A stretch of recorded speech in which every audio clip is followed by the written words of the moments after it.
तू खुद से प्यार कर ले, तू बहुत आकर्षित है। ऐसा गौतम बुद्ध ने कई वर्षों पहले अपने शिष्यों से क्यों कहा था? इसके पीछे का रहस्य क्या है? तो आज के इस वीडियो में हम इसी रहस्य को एक कहानी के माध्यम से जानेंगे। तो बिना देर किए चलिए उस कहानी की शुरुआत करते हैं। ये उन दिनों की बात है जब एक सन्यासी सेब के बाग में अपना समय व्यतीत कर रहे थे। उस समय तक सन्यासी की प्रसिद्धि दूर दूर तक फैल चुकी थी। लोग अपनी चिंताओं और समस्याओं का समाधान खोजने के लिए दूर दूर से सन्यासी के पास आते थे। ऐसे ही एक दिन जब सन्यासी सेब के जंगल में लोगों को उपदेश दे रहे थे, तो एक आदमी अपने 24-25 साल के बेटे के साथ सन्यासी की ओर आ रहा था। जब वे उपदेश स्थल के पास पहुंचे तो सन्यासी ने उनकी ओर देखा और इशारा किया। उसके पास बैठने के लिए जब उपदेश समाप्त हो गया और सभी लोग चले गए, तब सन्यासी ने उस व्यक्ति को अपने पास बुलाया और बैठने को कहा। चारों ओर हरियाली थी, मौसम सुहाना था, तरह तरह के पक्षियों की आवाजें गूंज रही थी। ऐसा नजारा देखकर उस व्यक्ति को अंदर से बहुत शांति महसूस हो रही थी। इसके बाद सन्यासी ने उस व्यक्ति से आने का कारण पूछा। इस पर वह व्यक्ति बोला, हे महात्मा, मैं अपने बेटे को आपसे मिलवाने के लिए 2 दिन की लंबी यात्रा कर आया हूं। ये मेरा इकलौता बेटा है और वह हर वक्त थका रहता है। ऐसा लगता है कि इसमें जान ही नहीं है। इसका स्वभाव भी काफी चिड़चिड़ा हो गया है। अगर हम इसे कुछ भी कहें तो यह हमारी छोटी छोटी बातों पर गुस्सा हो जाता है। इसकी देखने की क्षमता भी उम्र से पहले ही कमजोर हो गई है और उसके बाल भी सफेद हो रहे हैं। इतनी कम उम्र में बुढ़ा दिखने लगा। मैं समझ नहीं पा रहा हूं कि उसके साथ क्या हो रहा है। हे सन्यासी, मुझे अपने बेटे की बहुत चिंता हो रही है। मैं अपने बेटे को डॉक्टर के पास ले गया तो उन्होंने कुछ दवा दी और कहा, बेटा कम तनाव लो। वह अपने दिमाग पर बहुत अधिक तनाव लेता है, इसीलिए उसकी यह हालत है। लेकिन उन्होंने बहुत समझाने के बाद भी मुझे तनाव का मतलब समझ नहीं आया। मुझे नहीं पता कि तनाव क्या है, इसका कारण क्या है और इसे कैसे दूर किया जाए मेरे बेटे के मन की। लेकिन सबसे पहले मुझे यह समझना होगा कि तनाव क्या है, इसलिए मैं आपके पास आया हूं। सन्यासी, कृपया मेरी समस्या का समाधान करे। यह सुनकर सन्यासी ने उनके बेटे को बहुत ध्यान से देखा। उसके चेहरे को देखा, उसकी आंखों को देखा, फिर उसके हाथों की नाड़ी भी जांची। यह सब अनुष्ठान करने के बाद सन्यासी ने उस व्यक्ति से कहा कि तनाव कोई भी नहीं लेना चाहता, लेकिन फिर भी यह तनाव व्यक्ति के दिमाग को दीमक की तरह जकड़ लेता है और व्यक्ति को पता भी नहीं चलता वह तनाव में है। लेकिन अगर व्यक्ति तनाव के कारणों को अच्छे से समझ ले और तनाव के बारे में एक पैमाना बना ले जिससे उसे पता चल सके कि वह कितना तनावग्रस्त है, तो वह इस समस्या का समाधान भी ढूंढ सकता है। सबसे पहले यह समझ ले कि तनाव क्या है। जब भी कोई व्यक्ति काम कर रहा हो लेकिन उसका मन कल्पनाओं में भटक रहा होता है, इसलिए उसके शरीर और दिमाग के बीच एक दूरी बन जाती है। यह दूरी जितनी अधिक होती है, व्यक्ति उतनी ही देर तक बेहोशी की स्थिति में रहता है और शरीर और मन के बीच के इस तनाव को ही तनाव कहा जाता है। आखिर पसंदीदा खेल खेलने के बाद इंसान ऊर्जा और खुशी से क्यों भर जाता है, जबकि वह अपने शरीर को थका चुका होता है। लेकिन समझने वाली बात यह है कि खेलते समय दिमाग और शरीर पूरी तरह से एक साथ खेल में केंद्रित होते हैं, जिससे शरीर और मन के बीच दूरी नहीं रहती और तनाव नहीं आता, और मन में कोई तनाव हो तो दूर हो जाता है। लेकिन इसके विपरीत जब हम कुछ ऐसा करते हैं जो हमें पसंद नहीं है, तो हमारा शरीर वह काम तो कर रहा है, लेकिन हमारा मन कहीं दूर कल्पनाओं में भटक रहा है, जिससे शरीर और दिमाग के बीच दूरी पैदा हो जाती है और तनाव पैदा हो जाता है। इसीलिए ऐसा करना चाहिए, एक समय में केवल एक ही काम करना चाहिए और अपने शरीर और दिमाग की सारी शक्ति उसी एक काम में लगानी चाहिए, ताकि व्यक्ति के अंदर तनाव पैदा न हो। सबसे प्रमुख कारणों में से पहला है अति महत्वाकांक्षी होना। महत्वाकांक्षी होना अच्छी बात है, लेकिन क्या आपने कभी गौर किया है कि उस आदमी का एक लक्ष्य कभी पूरा नहीं होता? उसका एक लक्ष्य पूरा नहीं होता कि वह दूसरे की ओर भागने लगता है। अगर दूसरा पूरा हो जाता है तो फिर तीसरे की, और इस प्रकार वह गोल गोल घूमता रहता है अपने जीवन में अपने लक्ष्य को प्राप्त करने के लिए। इसीलिए जो व्यक्ति अधिक महत्वाकांक्षी होता है, जो बड़े लक्ष्य निर्धारित करता है, वह कभी भी वर्तमान में नहीं रह सकता। उसका दिमाग हमेशा भविष्य की योजना बनाने में व्यस्त रहता है। उसका शरीर वर्तमान में रहता है, लेकिन उसका दिमाग भविष्य में रहता है, जिससे इंसान के शरीर के बीच दूरियां पैदा हो जाती हैं और वह तनावपूर्ण जीवन जीने लगता है। सन्यासी के मुख से यह बात सुनकर लड़के ने सन्यासी से कहा कि इसका मतलब है कि हमें लक्ष्य नहीं बनाना चाहिए, क्योंकि लक्ष्य निर्धारित करना भी महत्वाकांक्षा है। इसी बहाने सन्यासी ने कहा कि जीवन में लक्ष्य रखना कोई गलत बात नहीं है, लेकिन समस्या तब उत्पन्न होती है जब हम अपना सारा ध्यान उस लक्ष्य को प्राप्त करने के परिणाम पर केंद्रित कर देते हैं। व्यक्ति को वर्तमान में जीना चाहिए, एक लक्ष्य निर्धारित करें और उस लक्ष्य को प्राप्त करने के लिए कड़ी मेहनत करते रहें। लेकिन साथ ही आपको यह भी ज्ञान होना चाहिए कि आप अभी भी वर्तमान में जी रहे हैं और वर्तमान सत्य है। सन्यासी ने आगे कहा कि ईर्ष्या तनाव का एक और बड़ा कारण है। जब कोई व्यक्ति ईर्ष्या और ईर्ष्या से भर जाता है तो उसका मन अंदर ही अंदर सड़ने लगता है। ईर्ष्या एक आंतरिक घाव है, यानी मन का घाव। इंसान के शरीर का घाव तो ठीक हो सकता है, लेकिन मन का घाव कभी नहीं भर सकता। इसलिए कभी भी दूसरों की उन्नति और खुशी से ईर्ष्या नहीं करनी चाहिए, क्योंकि ईर्ष्या तनाव का कारण बनती है। इसके बाद सन्यासी ने तनाव का अगला कारण बताया और कहा कि अरुचिकर काम भी मन में तनाव पैदा करता है। जो काम हमें करना पसंद नहीं है, उस काम में हमारा मन नहीं लग पाएगा, हमारा शरीर वहीं बैठ जाएगा। लेकिन हमारा मन कल्पना की उड़ान भरता है, जिससे शरीर और मन के बीच दूरी पैदा हो जाती है और व्यक्ति तनावग्रस्त हो जाता है। इसलिए व्यक्ति को हमेशा अपनी रुचि के अनुसार ही कार्य करना चाहिए। यदि व्यक्ति ने यह तय कर लिया है कि उसे कौन सा काम करना है और वह उसी काम को अपने जीवन का लक्ष्य बना लेता है, तब वह काम उसके लिए काम नहीं बल्कि खेल बन जाता है। लेकिन दोस्तों, अपने जुनून को फॉलो करो। यह कहना कितना आसान है, अपना सच्चा जुनून ढूंढना कितना मुश्किल है, क्योंकि आजकल ज्यादातर युवा सेलिब्रिटीज और सोशल मीडिया से प्रभावित हैं। वे किसी भी काम को अपना जुनून मानते हैं और फिर कुछ दिनों तक कोशिश करने के बाद उसे बीच में ही छोड़ देते हैं, क्योंकि यह उनका जुनून नहीं था। और इस तरह वे अपना कीमती समय और ऊर्जा बर्बाद करते हैं। तनाव का चौथा कारण है दूसरों से अपेक्षा करना। सन्यासी ने उस व्यक्ति की ओर इशारा करते हुए कहा, एक पिता के रूप में तुम्हें अपने बेटे से बहुत सारी उम्मीदें होंगी कि आपका बेटा बहुत सफल इंसान बने, आपका नाम रोशन करे और जैसा जीवन चाहे वैसा जिए, आपकी हर बात माने। लेकिन क्या आज तक किसी की भी उम्मीदें पूरी हुई हैं? जब भी कोई व्यक्ति दूसरे से कुछ अपेक्षा करने लगता है तो वह अनजाने में तनाव पैदा करना शुरू कर देता है। खुद के लिए जरा सोचिए, अगर आपका बेटा आपके मुताबिक काम नहीं कर रहा है और वह वैसा नहीं बन रहा है जैसा आप उसे बनाना चाहते हैं, तो निश्चित तौर पर तनाव आपके दिमाग पर हावी हो जाएगा। आप तनावपूर्ण जीवन जीने लगेंगे और इस तनाव में आप इस तरह व्यवहार और बातचीत करेंगे कि आपके अपने बेटे के साथ संबंध बद से बदतर होते चले जाएंगे। इसलिए व्यक्ति को दूसरों से अपनी क्षमता से कम उम्मीदें रखनी चाहिए। और अगर आप पूरी तरह से तनाव मुक्त रहना चाहते हैं तो दूसरों से उम्मीद करना बंद कर दें।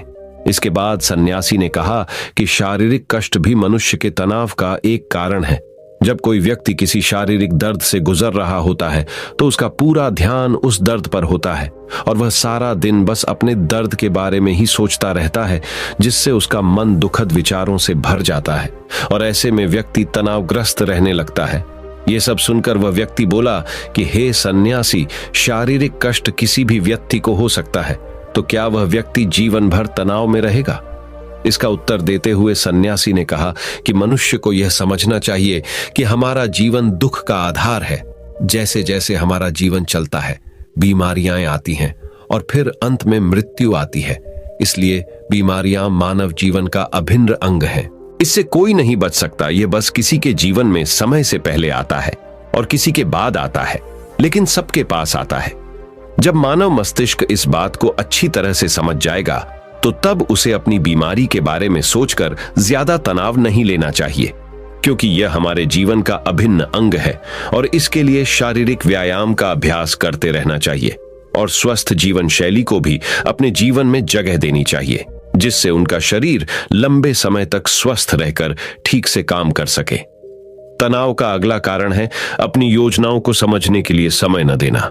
कुछ लोगों के मन में यह विचार घर कर जाता है कि वे बिना सोचे समझे उस पर काम शुरू कर देते हैं और जब उन्हें उस काम में असफलता मिलती है तो वे तनाव से भर जाते हैं, क्योंकि उन्होंने उस काम को शुरू करने से पहले उस काम के बारे में पूरी जानकारी इकट्ठा नहीं की थी।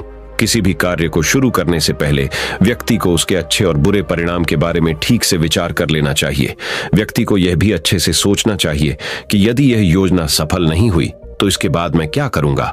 इसलिए व्यक्ति को अपनी योजनाओं को समझने के लिए पूरा समय देना चाहिए, ताकि बाद में वही योजना तनाव पैदा न कर दे। तनाव का 7वां सबसे बड़ा कारण टालमटोल है। आज का काम कल पर डाल देना। आपने यह कहावत तो सुनी ही होगी कि आलस्य मनुष्य का सबसे बड़ा दुश्मन है। मनुष्य अपने आलस्य के कारण आज के काम को कल पर टाल देता है और फिर टालना उसकी आदत बन जाती है। टाल मटोल करने वाले का काम कभी भी समय पर पूरा नहीं होता है, और अगर किसी कारण से हो भी जाता है तो उतना अच्छा नहीं होता जितना हो सकता था, और फिर ये बात इंसान के अंदर तनाव पैदा करती है। लेकिन आखिरी समय पर टालना या ना करना एक आदत है, इसलिए न चाहते हुए भी व्यक्ति बार बार इस आदत का शिकार हो जाता है और फिर काम को टालता रहता है, और फिर जब काम की समय सीमा नजदीक आ जाती है तो वह उस काम को पूरा करने की कोशिश करता है। इसलिए तनाव मुक्त रहने के लिए व्यक्ति को काम को टालने की आदत को छोड़ना होगा, और यह तभी संभव है जब लोग काम को समय से पहले पूरा करने का प्रयास करेंगे। तनाव का आखिरी और सबसे बड़ा कारण है ज्यादा सोचना। लगातार सोचना भी एक बीमारी है, और यह उन लोगों में सबसे ज्यादा पाई जाती है जो कल्पनाएं करते हैं, जो अतीत की घटनाओं के बारे में सोचते रहते हैं और जो भविष्य के बारे में बेतहाशा सोचते रहते हैं। इसलिए व्यक्ति को ज्यादा सोचने की आदत पर अंकुश लगाना चाहिए। उसे जितना हो सके खुद को काम में व्यस्त रखने की कोशिश करनी चाहिए, और प्रतिदिन ध्यान के अभ्यास को अपने जीवन का हिस्सा बनाएं। सन्यासी के मुख से ये सभी बातें सुनकर वह व्यक्ति हाथ जोड़कर बोला, हे सन्यासी, मेरा बेटा अभी सिर्फ 20 साल का है और उसे इतनी समझ भी नहीं है कि वह सभी बातों का पालन कर सके। कृपया तनाव दूर करने का कोई आसान तरीका बताएं, तावे मेरा बेटा भी उसे अपना सके और तनाव मुक्त रह सके। उस व्यक्ति की यह विनती सुनकर सन्यासी ने कुछ सोचते हुए उत्तर दिया, यदि आप इतनी सारी बातों का पालन नहीं कर सकते तो इसके लिए एक बहुत ही आसान तरीका है। आप एक समय में एक ही काम करने पर ध्यान केंद्रित करते हैं। आप उस समय जो कर रहे हैं बस उसी पर ध्यान केंद्रित करें, और यदि आपका मन भटकता है तो जैसे ही आपको याद आए अपना ध्यान उस काम पर लौटा दें। तनाव मुक्त रहने का यह सबसे आसान और अच्छा तरीका है। जब आप खाएं तो केवल खाएं, उसके स्वाद का आनंद लें, उसे महसूस करें। जब आप चलें तो अपना ध्यान केवल चलने पर केंद्रित करें। इससे आपका दिमाग और शरीर दोनों एक ही जगह पर केंद्रित रहेंगे। दोनों के बीच कोई दूरी नहीं रहेगी, जो तनाव का मुख्य कारण है। दोस्तों, आज की युवा पीढ़ी एक ही समय में 2 या 3 काम करने की आदी हो गई है, जैसे फोन पर बात करते हुए गाड़ी चलाना, खाना खाते समय टीवी देखना या फोन का इस्तेमाल करना। और फिर उनकी शिकायत रहती है कि मैं तनाव में रहता हूं, मेरा मन बेचैन रहता है, मैं चिड़चिड़ा हो गया हूं। जब कोई व्यक्ति एक समय में 3 काम करता है तो यह स्वाभाविक है तनाव उत्पन्न होना, क्योंकि दिमाग एक समय में एक ही काम पूरे ध्यान से कर सकता है। कभी भी एक ही समय में 2 चीजों पर पूरा ध्यान केंद्रित नहीं कर पाता। इसलिए जहां तक हो सके एक समय में एक ही काम को पूरे ध्यान से करने की कोशिश करें। दोस्तों, मुझे उम्मीद है कि आपको इस कहानी से बहुत कुछ सीखने को मिला होगा। लेकिन रुकिए, अब हम एक और कहानी से गौतम बुद्ध से जानेंगे कि कर्म क्या है और कर्म किसे कहते हैं। आगे बढ़ने के लिए हमें कौन से कर्म करने चाहिए, तो चलिए उस कहानी की शुरुआत करते हैं। कर्म क्या है और कर्म किसे कहते हैं। दोस्तों, आज का यह वीडियो आप सभी के लिए बहुत ही खास होने वाला है, क्योंकि दोस्तों आज मैं आपको गौतम बुद्ध की कहानी के जरिए बताने वाला हूं कि कर्म क्या है और कर्म किसे कहते हैं। दोस्तों, एक बार महात्मा गौतम बुद्ध के शिष्य ने उनसे पूछा कि कृपया हमें यह बताएं कि कर्म क्या है और कर्म किसे कहते हैं। तो उसके बाद महात्मा गौतम बुद्ध ने अपने शिष्य से कहा कि कर्म को समझने के लिए मैं तुम्हें एक कहानी सुनाता हूं। इस कहानी से तुम समझ जाओगे कि कर्म क्या है और कर्म किसे कहते हैं। और दोस्तों, मैं आज आप सभी को वही कहानी बताने वाला हूं जो बहुत साल पहले महात्मा गौतम बुद्ध जी ने अपने शिष्य को कर्म क्या है ये समझाने के लिए सुनाई थी। दोस्तों, अगर आपको ये कहानी पसंद आई तो अपने दोस्तों के साथ इसे शेयर करना मत भूलिए। तो बिना देर किए कहानी को शुरू करते हैं। दोस्तों, बुलंद शहर का एवक राजा था जो अपने मंत्री के साथ घोड़े पर बैठकर अपने राज्य का भ्रमण कर रहा था। राज्य का भ्रमण करने के बाद राजा एक दुकान के पास रुक गया, और रुकने के बाद राजा ने अपने मंत्री से कहा कि मंत्री जी, मालूम नहीं क्यों, लेकिन मुझे लगता है कि इस दुकानदार को कल के कल फांसी की सजा सुना दूं। और मुझे इसे मृत्यु दंड देने की इच्छा हो रही है। उसके बाद मंत्री जी राजा से इसका कारण पूछ पाते, इससे पहले राजा उससे आगे निकल गए। मंत्री ने इसका कारण पता करने के लिए अगली सुबह अवतार बदलकर आम जनता का रूप धारण करके उस दुकानदार के पास पहुंचा। और वैसे तो दुकानदार चंदन की लकड़ियां बेचने का काम करता था। इसके बाद मंत्री जी ने दुकानदार से पूछा कि भाई आपका काम कैसे चल रहा है। उसके बाद दुकानदार ने कहा कि भाई बहुत ही बुरा हाल चल रहा है। लोग दुकान पर आते हैं, चंदन को सूंघते हैं और फिर उसकी प्रशंसा तो बहुत करते हैं, लेकिन खरीदता तो कोई भी नहीं। और उसने आगे बताया कि मैं सिर्फ इसी इंतजार में हूं कि कब हमारे राज्य के राजा की मृत्यु हो जाए और उनके अंतिम संस्कार के लिए मेरे दुकान से बहुत सारी चंदन की लकड़ियां खरीद लिया जाए और शायद वहां से मेरे चंदन की लकड़ियां बेचने के व्यापार में थोड़ी बढ़ोतरी हो जाए और मेरा व्यापार भी अच्छा हो जाएगा। दोस्तों, इसके बाद मंत्री को सब बात समझ में आ गई कि यही वो नेगेटिव यानी नकारात्मक विचार है जिसने राजा के मन को भी नकारात्मक बना दिया है। दोस्तों, वह मंत्री बहुत ही बुद्धिमान और होशियार था, तो इसीलिए उसने सोचा कि मैं थोड़ी बहुत इस दुकानदार से चंदन की लकड़ियां खरीद लेता हूं।